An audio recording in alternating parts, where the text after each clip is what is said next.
రోజు కూరల్లో కొత్త టేస్ట్ కావాలా?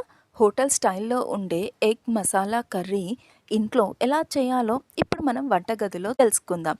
అండ్ ఈ కర్రీ వచ్చేసి రైస్, రోటీ, చపాతీ దేనికైనా పర్ఫెక్ట్ కాంబినేషన్. ఇంకెందుకండి ఆలస్యం? పదండి. Welcome to Saranya vlogs.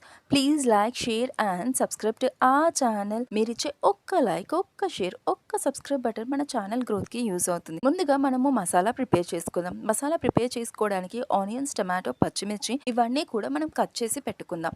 మీరు ఒకవేళ ఫ్రెష్ జింజర్ గార్లిక్ పేస్ట్ కావాలి అనుకుంటే అవి కూడా మీరు ఇక్కడే కడాయిలో వేసేసేయండి. సో అన్నీ కూడా ఒక 3-5 మినిట్స్ వరకు స్లో మంట మీద మగ్గాలి. అలా త్వరగా మగ్గడం కోసం అని చెప్పి నేను సాల్ట్ వేసాను. ఇలా మగ్గిందనుకోండి మనకు ఆ పేస్ట్ అనేది smoothie texture and creamy look అన్నది వచ్చేస్తుంది. మరొక సైడ్ మనం ఎగ్స్ ని కూడా బాయిల్ లోకి పెట్టేసుకోవాలి. సో ఈ కర్రీకి వచ్చేసి boiled eggs. So boiled eggs boiled చేసేటప్పుడు అందులో లైట్ గా విnegar కానీ పించ్ ఆఫ్ సాల్ట్ వేసామనుకోండి ఎగ్స్ అన్నవి చాలా బాగా కుక్ అవుతుంది. అండ్ వాటిని పొట్టు తీసుకొని హాఫ్ గా కట్ చేసి మనం పక్కకు పెట్టేసుకోవాలి. ఎగ్స్ అన్నవి హై ప్రోటీన్ ఫుడ్. శరీరంలో ఫ్యాట్ బర్న్ కి సహాయపడుతుంది. ఎగ్స్ లో విటమిన్ ఏ ఉండడం వల్ల ఐస్ కి చాలా మంచిది. And at the same time brain కి కూడా చాలా మంచిది. అండ్ ఇది ప్రెగ్నెంట్ లేడీస్ కూడా ఇష్టంగా తినొచ్చు. అండ్ డైట్ ఫాలో చేసే వాళ్ళు కూడా బాయిల్డ్ ఎగ్స్ ని ఇష్టంగా తినొచ్చు. కాల్షియం అండ్ విటమిన్ డి ఉండడం వల్ల ఇది బోన్స్ హెల్త్ కి కూడా చాలా మంచిది. ఇన్స్టెంట్ గా ఎనర్జీ కావాలి అనుకుంటే ఇది బెస్ట్ ఆప్షన్. అండ్ ఎంత తిన్నా కూడా లైట్ గా ఉంటుంది. సో ఇప్పుడు ఒక కడాయి తీసుకొని మనం ఆయిల్ వేసుకొని అందులో లైట్ గా సాల్ట్,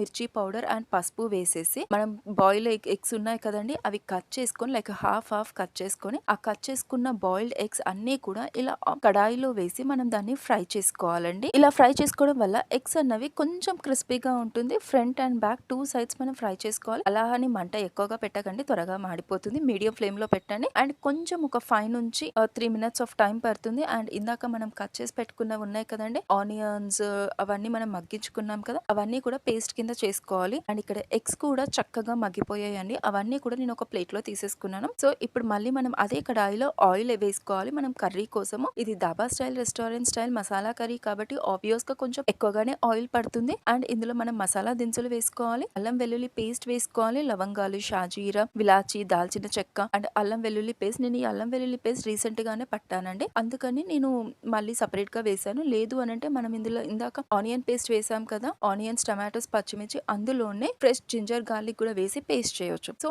ఇప్పుడు ఆయిల్ అనేది హీట్ అయిపోయింది కదా, సో ఇందులో నేను కరివేపాకు వేసాను, కొత్తిమీర వేసాను అండ్ పుదీనా కూడా వేసాను. ఇవన్నీ కూడా చక్కగా ఫ్రై అవ్వాలి. చివరి వరకు వీడియోని చూడండి, అస్సలు స్కిప్ చేయొద్దు. ఇంకా చాలా డీటెయిల్స్ అండ్ ఇంట్రెస్టింగ్ టాపిక్స్ గురించి మనం మాట్లాడుకుందాం. అండ్ మోర్ ఎవర్ మీరు ఈ కర్రీని ఏ విధంగా చేస్తారు, ఎలాంటి టిప్స్ యూస్ చేస్తారు.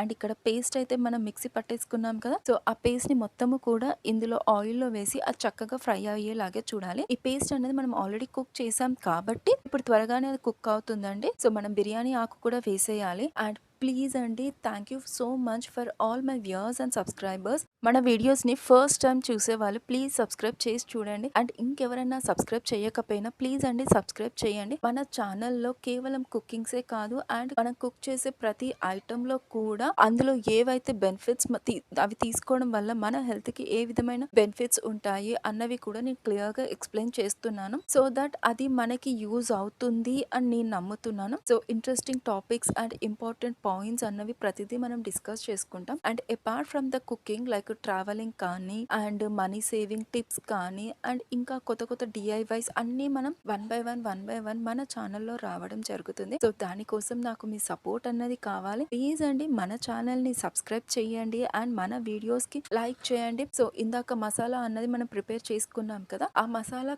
కుక్ అవుతున్న టైంలో మనకి లిక్విడ్ కన్సిస్టెన్సీ ఎంతైతే అవసరం ఉంటుందో అంత వాటర్ వేసి అందులోనే మన టేస్ట్ కి సరిపడా సాల్ట్, కారము, మిర్చి పౌడర్ అన్ని వేసి ఇందాక బాయిల్డ్ చేసి ఫ్రై చేసి పెట్టిన ఎగ్స్ ఉన్నాయి కదండి అవి కూడా అందులో వేసి చక్కగా వాటిని కుక్ చేసుకోవాలి. చూడండి ఎలా బాయిల్ అవుతుంది అన్నది. ఇలా ఒక 2-5 మినిట్స్ వరకు మనం బాయిల్ చేసుకోవాలి. ఇందులోనే మనం ఇంట్లో ప్రిపేర్ చేసుకున్న గరం మసాలా అండ్ కసూరి మెతిని కొంచెంగా రబ్ చేసి కర్రీలో వేసి ఒక 3-5 మినిట్స్ వరకు దాన్ని మగ్గించాలి. ఎప్పుడే కానీ మనం మసాలాలు వేసినప్పుడు వెంటనే స్టవ్ ఆఫ్ చేయొద్దు అండి. ఒక 2-5 మినిట్స్ వరకు వాటిని మగ్గించామనుకోండి ఆ ఫ్లేవర్ అంతా కూడా కర్రీలోకి పడుతుంది. ఈ కర్రీకి కేవలం రైస్‌లోకి కాదండి, చపాతీ, రోటీ దేనికైనా పర్ఫెక్ట్ కాంబినేషన్. ఈవెన్ లైక్ పుల్కాస్‌కి కూడా చిన్న పిల్లలు కూడా ఇష్టంగా తింటారు. పెద్దవాళ్ళకి కూడా హెల్త్‌కి చాలా అంటే చాలా మంచిది. అండ్ ఇది ఒక్కసారి చేసుకున్నాము అంటే మళ్ళీ మళ్ళీ ఇదే టేస్ట్ కావాలి అనుకుంటారు. చూడండి ఆయిల్ అంతా పైకొచ్చేస్తుంది అండ్ కర్రీ కూడా పర్ఫెక్ట్‌గా ఉంది. సో, ఇక్కడ నేను చపాతీలోకి తీసి పెట్టేసాను. చెప్పినట్టుగానే ఈ ఎగ్ మసాలా కర్రీ అన్నది రైస్‌లోకి, రోటీలోకి, చపాతీలోకి, పుల్కాలోకి పర్ఫెక్ట్ కాంబినేషన్ అండి. చివరి వరకు వీడియోని చూసినందుకు చాలా థాంక్స్. అండ్ మన వీడియోకి ఒక లైక్ అండ్ మన ఛానల్‌కి ఒక్క సబ్స్క్రైబ్ బటన్ చెయ్యరు. సో, మీరిచ్చే ఒక్క లైక్, ఒక్క షేర్, ఒక్క సబ్స్క్రైబ్ బటన్ మన ఛానల్ గ్రోత్‌కి యూజ్ అవుతుంది. Please subscribe please.